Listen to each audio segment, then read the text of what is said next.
What is going on, guys? Welcome back to Talking Jets with Tigo, and today we're going to be doing a full game preview for the New York Jets versus the Detroit Lions. Inside, and a beauty! Hall running free! Brees Hall inside the 10! He's gonna score!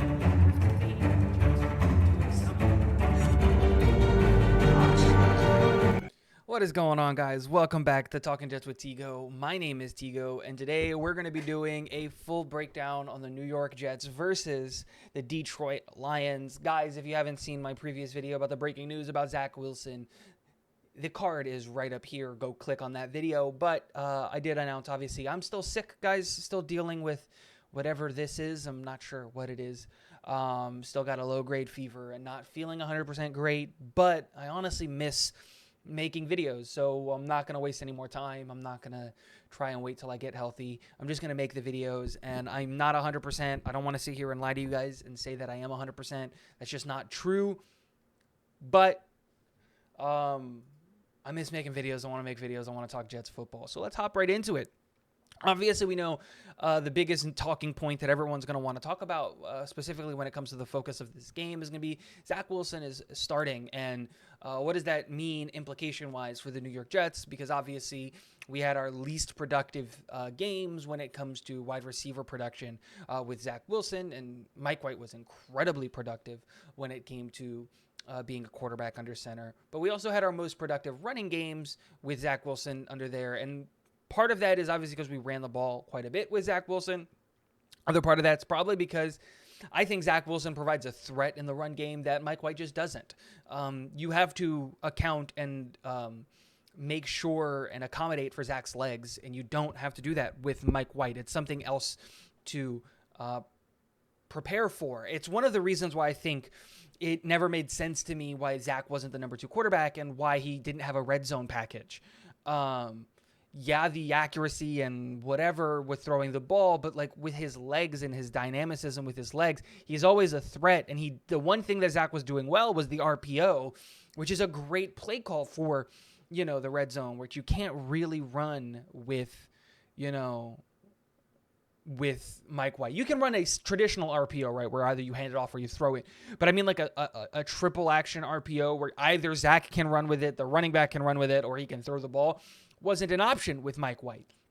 Well, that comes back, and I think we're going to see a little bit more red zone efficiency from the New York Jets. We lost some of that efficiency, and I think part of that is because we haven't been able to get really creative in the red zone, because I think a big part of the playbook was designed with Zach's legs in mind, and Mike White just doesn't have that level of athleticism. And so there's that. And the other real thing that we have to talk about is that this New York Jets offense stacks up really, really, really, really well against this Detroit Lions defense. Obviously, we've got an insanely good talent in Garrett Wilson, who's a number 1 wide receiver, broke the rookie record last game, is going for the 1,000 receiving yard mark, and is going to really want to get focused and targeted, and that should be the game plan, right? And this is a great opportunity, like I mentioned in my other video, for Zach to rebuild that relationship and trust between wide receiver and his quarterback, right? Another great opportunity is going to be Elijah Moore, after requesting the trade and really what seems like now taking shots at Zach Wilson, not being able to get him the ball, has had 2 back-to-back insanely productive games, for the New York Jets, where he's getting high targets, he's getting his catches, he's being able to do those things. And this is another opportunity for Zach Wilson to rebuild that trust. The running back room is going to look a little bit more like what Zach was probably familiar with when he had Brees Hall because of Zonovan Knight. Now, I'm not saying Knight is Hall, but they're very similar runners.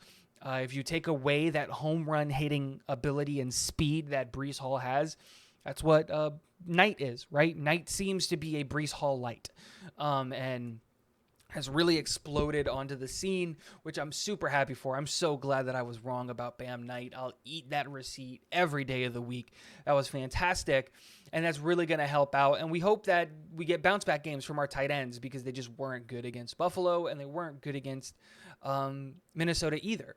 And so there's a lot of things that are going on, but I think the biggest thing that we've got to look at when it comes to this matchup against the Detroit Lions is this defensive line.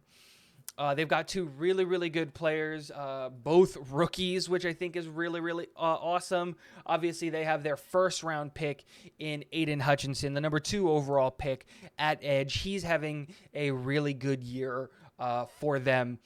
And the other one is their 6th-round pick, James Houston, out of Jackson State. He's also having a really good year for the Lions on the defensive line.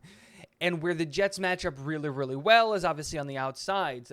Okuda's not a good corner, and hasn't been playing well. Jerry Jacobs is not a good corner, hasn't been playing well. Ex-UCF first-round pick, Mike Hughes, again, not playing well in the slot. Their linebackers and Alex Zundolo, whatever, not playing well.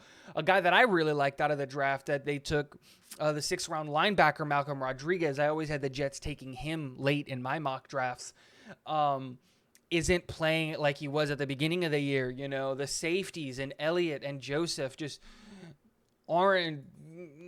Elliott's okay, and they're okay, but like what I'm saying is when you're matching up against our wide receivers and our guys, it's just not a good matchup for them.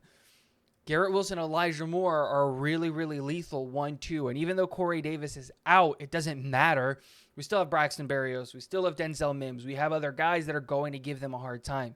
You can't cover everybody, and I feel really confident with our guys who can play on the inside, matching up against slot corners and linebackers and stuff like that. For me, I would play a lot of Garrett Wilson in the slot and really take advantage of that mismatch.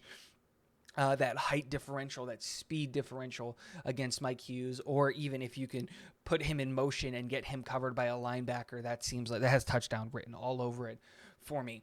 So on offense, we're really, really there. But like I said, on the defensive line for Detroit is going to be a challenge for the New York Jets.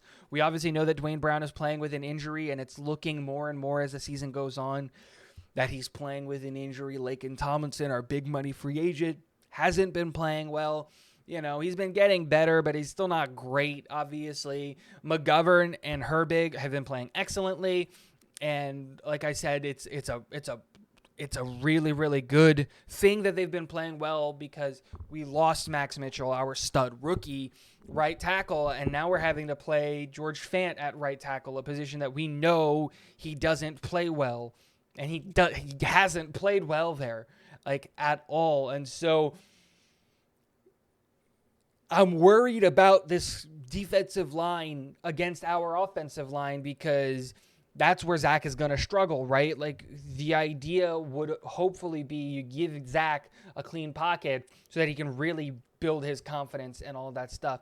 And it's going to be hard with these two really, really good rushers. Now, it's only them on the defensive line that's good. The rest of the defensive line isn't that great. So if you can maybe put like McGovern on a one-on-one, and if he can hold up against one of the interior guys and you can maybe help Dwayne Brown and George Fant, that would be a really, really good way to help Zach Wilson. And that's honestly what I expect. Mike LaFleur has been doing an excellent job, in my opinion. Outside of a couple of mismanagements in a couple of games, I think he's been doing a really good job helping our quarterbacks and making up for the fact that our offensive line is absolutely atrocious right now. And so there's that. Now let's talk about defense. And a lot of people are going to talk about the Detroit's offensive production and all of that stuff. And let me start by saying that Detroit has an incredibly good offense. When you look at the pieces there, they're not 100%. They're still missing a couple of things, but they've got a lot of really, really interesting pieces. Amon-Ra St. Brown is fantastic. I love that guy. I love seeing a 4th-round pick that really his only selling point was speed come into the league and just dominate. And that's what he's doing. He's doing fantastic. They're really, really excelling in the slot and doing a lot of good things there. Their new signing, DJ Chark, is doing okay. He's not great, but he's not bad either. And then their other wide receivers that they've got, productive, not super great. They're really relying, in my opinion, on this run game with DeAndre Swift being back. And then there's the other running back. I am forgetting his name. Jamal Williams. That's who it is.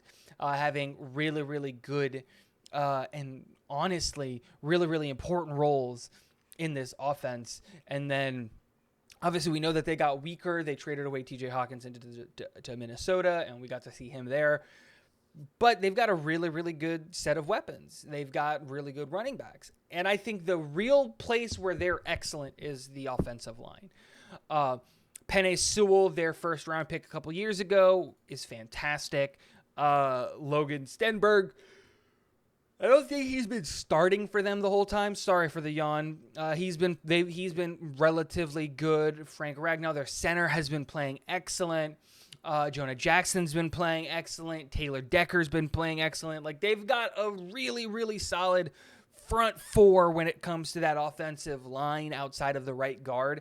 And they've been protecting Jared Goff and making Jared Goff kind of look like the LA Rams Goff that went to the Super Bowl, right? The Goff that got that extension that made him almost untradeable.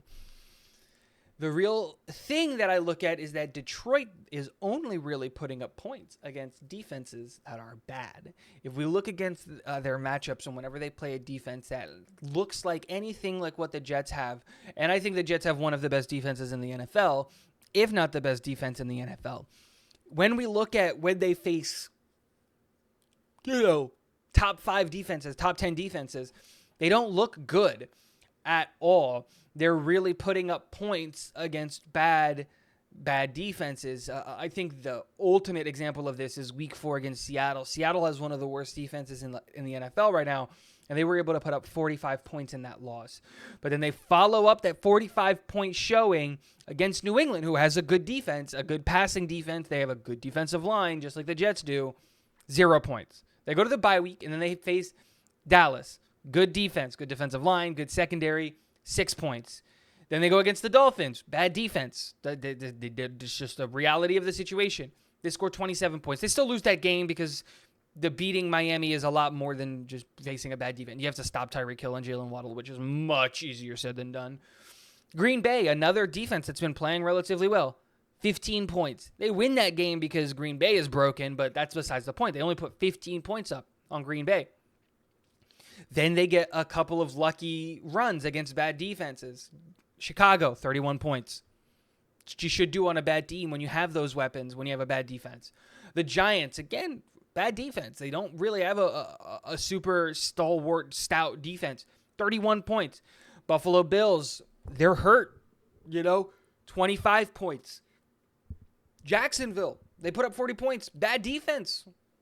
Minnesota, bad defense. They put up 34. So again, not trying to discount what Detroit is doing offensively because they have a good offensive line. They have decent wide receiver weapons. They have pretty decent running backs. They have an okay quarterback. They have the pieces there where they can be lethal. But when you're facing the number 1 corner in football in Sauce Gardner covering Amon-Ra St. Brown, and if it's not Amon-Ra St. Brown, it's a top 10 corner in DJ Reed covering him on the other side, it makes your life a lot harder. I'm not worried about Amon-Ra St. Brown's and DJ Chark's speed because DJ Reed and Sauce Gardner have speed. LaMarcus Joyner and Jordan Whitehead have been playing excellently. Not excellently. They've been playing well over the last couple of weeks. And when you're telling me that Jordan Whitehead can play down in the box more to help with the DeAndre Swift situation, it gives us our defense is going to match up against this offense really, really well. We don't really have to worry about their outside threats and not named Amon-Ra and DJ. And so we can put our corners out on islands and really stack the box and stop DeAndre Swift and stop Jamal Williams because those are the guys that are the real threats in my opinion. Ultimately, my prediction and my assessment of this team and my expectation does not change just because Zach Wilson is under center. I really thought that we were going to rely on the run game a lot because that's what we should rely when it comes to this this offense. Bam Knight is excellent and does incredibly good things, and so we should really just lean on him and Michael Carter and the guys there to really just give us the best opportunity to win. You create space in the passing game by having a good running game, not the other way around. And there you go. Let me know what you guys think in the comment section below. And last but not least, go Jets.